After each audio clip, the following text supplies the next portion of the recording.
I'll bet there are a lot of people sitting back right now and thinking, wow, he did it. He reversed course. I made a promise to you that I wouldn't touch the Greenbelt. I broke that promise.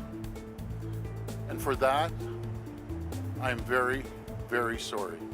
Not that this is a man incapable of admitting when he's got something wrong. I'm sorry we acted too quick on the measures. The reason I'm here, and I'm apologizing because we moved too quick. But it's just that in this case, on this file, the Greenbelt, this huge tract of land surrounding the Greater Toronto Area that he swore to protect, he seemed so committed to barreling forward with development. There's hundreds of thousands of people that don't have homes. When we have a housing crisis, I have two options, Colin. I sit back like the other government did and let the whole province fall apart, or we move forward and we build homes. But one by one, the house of cards came down.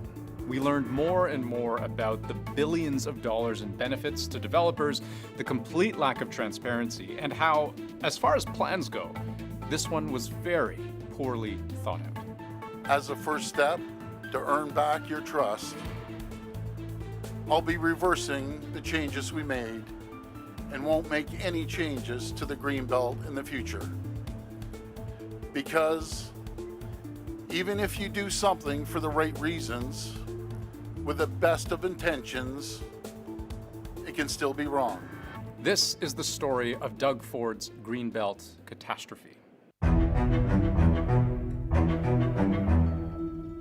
Premier, it's Richard Southern from City News 680. Hello, Richard. It was clear from the get-go something wasn't right. You admitted that. Why did it take all this for you to reverse this? From the beginning, Doug Ford has taken a lot of heat for this plan to carve up about 7,400 acres of the Greenbelt for development. That's because the law on this was explicitly written to prevent this, to prevent urban sprawl from gobbling up prime agricultural real estate and crucial wetlands. Creeks like this and like having natural places makes the water cleaner. Wetlands in particular around here naturally filter the water that runs through. And also, waterways like this and the green space around them are really important for making sure this area doesn't flood, which is something that not a lot of people know. But Doug Ford's rationale for carving up protected Greenbelt land has always been crystal clear. We have a housing crisis today that we didn't have 4 years ago. We are going to make sure we get housing built. What we've learned since by reading this 100-page report from the Auditor General is that the whole process was rigged. What followed cannot be described as a standard or defensible process. One man, the Housing Minister's Chief of Staff, gave a small team an impossible task. Choose which parts of the Greenbelt to free up for development, but with 3 devastating catches. 1, you only have 3 weeks to do it. 2, because you only have 3 weeks, you should mostly only consider the sites I bring you.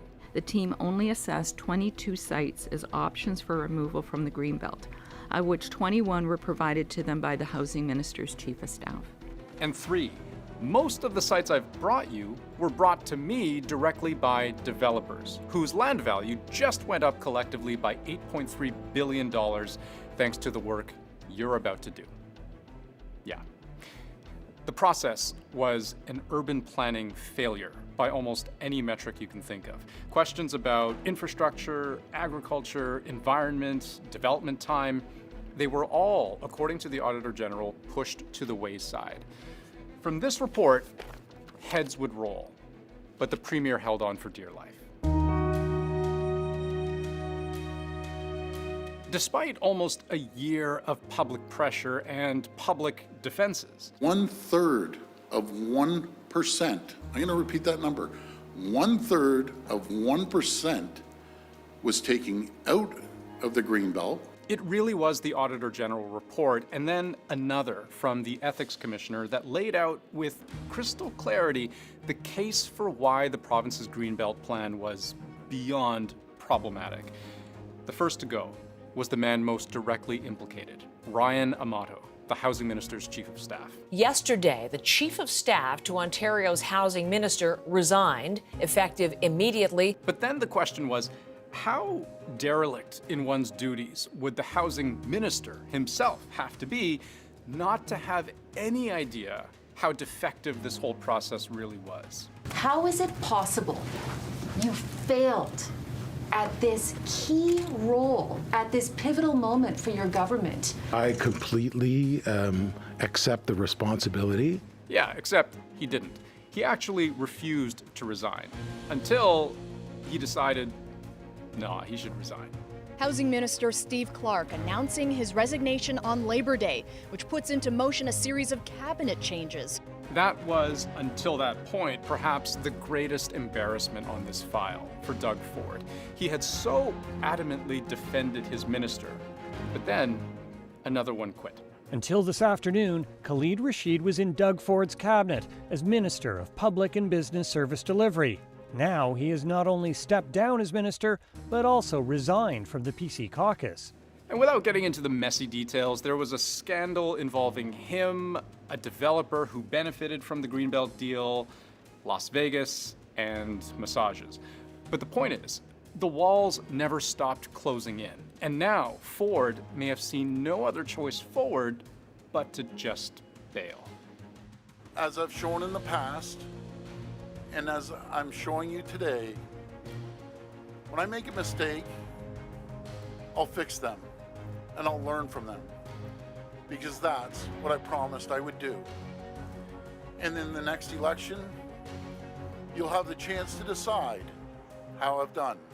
Now, Ford insists his heart was in the right place. He maintains there is still an urgent need to build homes. But after 2 scathing reports, 3 resignations, and an endless amount of scrutiny, controversy, and bad decisions, frankly, he decided maybe those urgently needed homes don't need to be built on the Greenbelt after all. Now, there may still be an RCMP investigation into exactly what happened. That's TBD. But the Premier's parting message, at least for today, nobody's perfect. And I thank you for your understanding. And again, may God bless the people of Ontario.